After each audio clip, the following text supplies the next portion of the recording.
We'll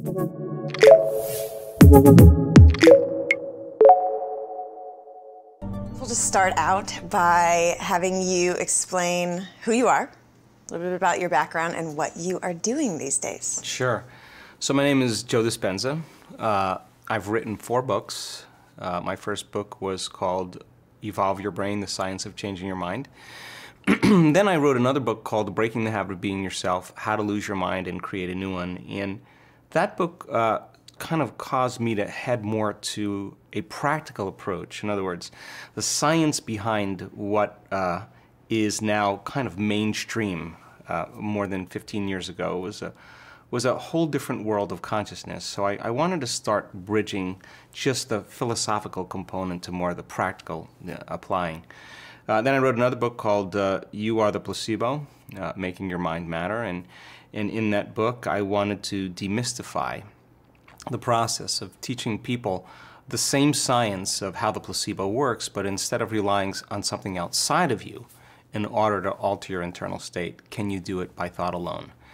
And then my last book that I've written just a couple years ago is called Becoming Supernatural, How Common People Are Doing the Uncommon. And in that book, it was my best attempt to explain what we do at our advanced workshops and provide people not only the science and the understanding, but giving them all the meditations and tools for them to begin to apply to their life. And so I demystify many different things, but one of the things that I was the most excited about in that book was demystifying the transcendental experience, the mystical moment, and what it is, and what are the latent systems in the brain and body that connect the physics of the quantum field to the biology of our brain and body. And so that was my latest book. I run events around the world, and again, we teach people how to apply these principles so that they can live a better life, to heal their body, to heal from childhood scars and wounds, to create new jobs, new relationships, new opportunities, and to have those mystical experiences that change them forever. And I believe if you get enough people together in a workshop setting, there comes a moment where people start to break through, and then it becomes like a brush fire. So we have witnessed some of the most amazing things that has changed me and changed my beliefs on a very deep level. So I have a team of researchers and scientists that I work with, and our laboratory is our workshops. And we've done thousands and thousands and thousands of brain measurements, quantitative studies of the brain, pre and post measurements. You know, someone comes, we measure their brain, we put them through a week of training or 5 days of training, and then we measure their brain at the end to see if there wasn't just changes in their mind, but there's changes in their brain. We've also measured quantitative studies in the brain in real time, like what's happening in your inner world of thoughts and feelings, or what's happening in your brain when you're attempting to change some thought or change some aspect of yourself. And we've gained so much information about that process in creating a formula, a way to self-regulate in your inner world that begins to produce measurable effects not only in your body but in your life. We've done thousands of studies on HRV measurements to see if people can sustain or self-regulate more elevated emotions, what that does to their immune system, what that does to their gene expression, what it does to their telomere lengths to determine your true biological age, what happens to energy. You know, the body is always emitting light and information. When a person truly begins to break through, do they begin to emit more of a frequency, or is there more energy and information being released? And all of that is to give people the opportunity to begin to understand that you don't have to be a Buddhist monk or a nun with 40 years of devotion or an academic or a scholar, that once you understand the formula and you begin to apply it on a regular basis, you become the scientist in your own life, and you get to see the changes, not only in your body, but in your outer world as well. So my passion and my interest is to prove to people how powerful they really are. It's amazing. And you're seeing that in your workshops, especially as you're measuring this.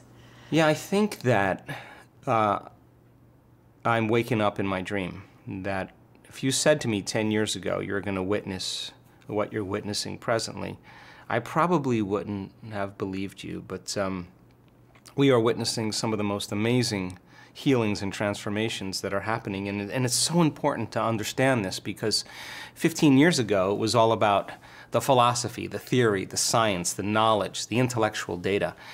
And we're in an age of information, and in an age of information, ignorance is a choice. You don't need an authority to gain information now. You don't need a priest, you don't need a teacher, you don't need a doctor. You can gain information because of technology. And so what's happened now is that information is so readily available that people want to understand how to use it. So I think this is a time in history where it's not enough to know. I think this is a time in history to know how. And so, for me, giving people the opportunity, numerous opportunities to connect to that invisible field of energy and information, giving them numerous opportunities to get beyond themselves, numerous opportunities to begin to practice changing their brainwaves so they can get into the operating system where all those hardwired attitudes and subconscious programs exist, and teaching them how to self-correct each time. Sooner or later, they're going to run into something great. And so what we've seen in the last 5 years or so is that we've seen such significant changes in what's happened, what could possibly happen in a week, from blind people seeing, deaf people hearing, tumors disappearing before our eyes, people with Parkinson's disease who came in with very, very serious symptoms, walking out in a very changed state. And some of them are psychotherapists, some of them are medical doctors, some of them are just people that are very well educated that ran out of solutions and decided that maybe it was time for them to start doing some inner work. And so for me, I think something amazing has happened, that we've pierced a veneer, a layer of consciousness, just like the 4-minute mile, that it was just this barrier that nobody could ever cross. But once the first person broke the 4-minute mile, within a very short amount of time, there was other people doing it. So the belief changed, and it became a consensus. It became a new level of consciousness of what was possible, right? And so we're seeing these dramatic healings. We're seeing people's skill sets in their ability to self-regulate. As an example, we have a university on the Gold Coast of Australia, Bond University, that has taken good portion of our brain scans and just spent about 9 months looking at all the different variables to analyze exactly what we're doing. And the first thing the researchers said was, we have never seen such a large group of people be able to change their brain waves in such a short amount of time. We're talking 4 seconds, 5 seconds, 9 seconds. Now, what does that mean from a practical standpoint? Well, you have your conscious mind, and when you're in your conscious mind, you're functioning in a brainwave pattern called beta brainwave patterns. It's where your neocortex is thinking and reasoning and analyzing and integrating all the information with your outer world to connect with your inner world. And in order for you to begin to make substantial changes, you got to lay that down. You got to know how to suppress the thinking, analytical mind. You have to know how to quiet down the circuits in the brain that are connected to your personality self. You got to get beyond the known aspect of your memory bank, the autobiographical self. And when you do, you start tapping into something greater. And so we have students that have that ability to do it in a very short amount of time, and our research shows that. At the same time, we have research to show that, wow, a mystical moment looks something like this, and we see it repeatedly every time. In fact, we now know that we can induce it. And the fact that it's so consistent, anything that's consistent or repeatable is science, right? Because you're looking at a trend, you're looking at a law. So we're seeing evidence in our scans and in our scientific research that's saying something amazing has happened, something powerful is happening to a person. And then we have people standing up in the audience and saying, hey, I had stage 4 cancer, I had endometriosis, I had serious tinnitus and vertigo, I went to 10 different doctors, no change. I was allergic to everything, I had to wear a mask, I'd go into anaphylactic shock every single day. I had 50 brain tumors, now I don't have any. And they stand in front of an audience and they tell their story. And the story isn't always glamorous, and it isn't always a Hollywood version of a triumph. A lot of times they've lost family members, they've lost their job, they went bankrupt. There's a rough road when you're recovering from a disease. But they never gave up. They never stopped believing in possibility. And I think when you believe in possibility, you believe in yourself.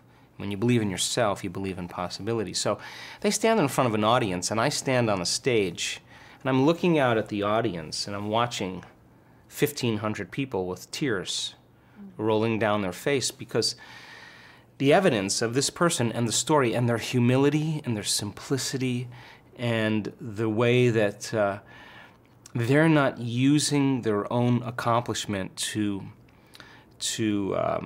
endorse their ego.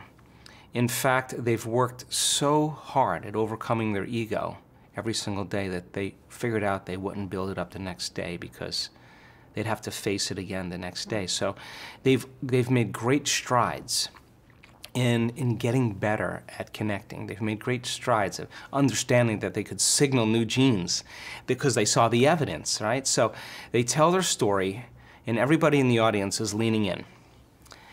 And they're moved, and the person doesn't look like a rock star, doesn't look young, doesn't look buffed, doesn't look like a vegetarian. They just look like a normal person. And they're not, they're a common person.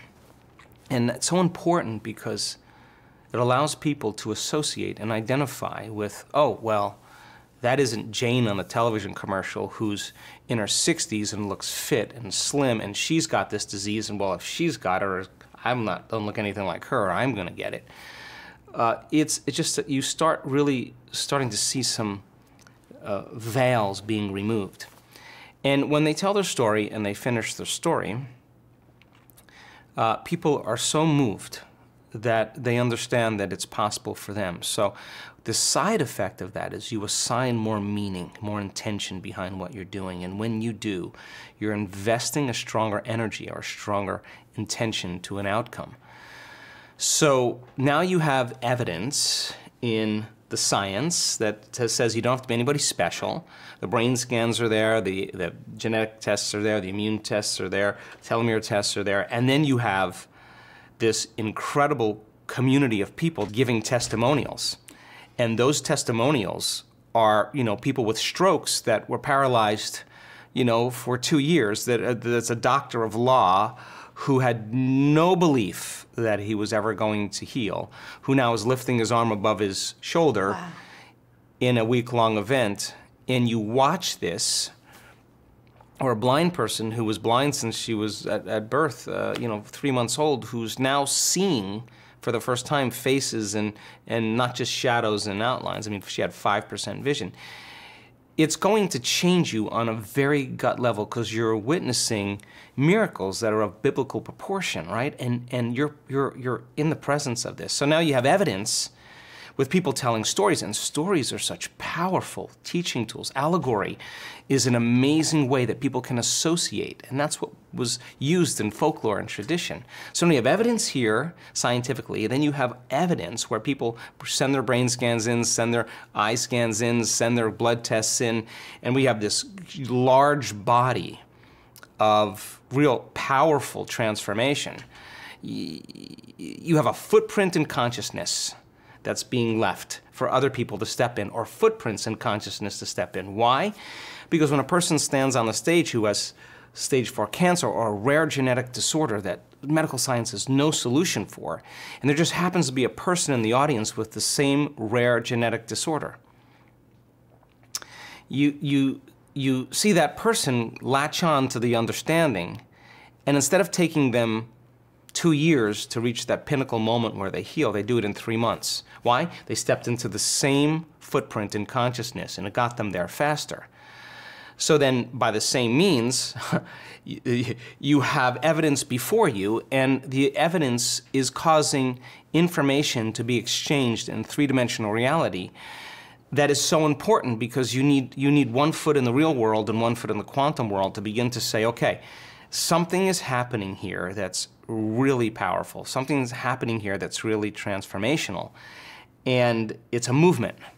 And the movement is saying that we have been conditioned and hypnotized into believing that we're limited. And the real work is overcoming those limitations. And the overcoming process is the key element, because as you overcome some aspect of yourself, overcome another aspect of yourself, overcome another aspect of yourself, you're going to start becoming somebody else. And when you truly become that person, there's no need to visualize a disease going away. You're not the same person. The disease exists in the old person. You're somebody else. And we have so many great stories to prove that that evidence is exactly the truth. And evidence is the loudest voice right now.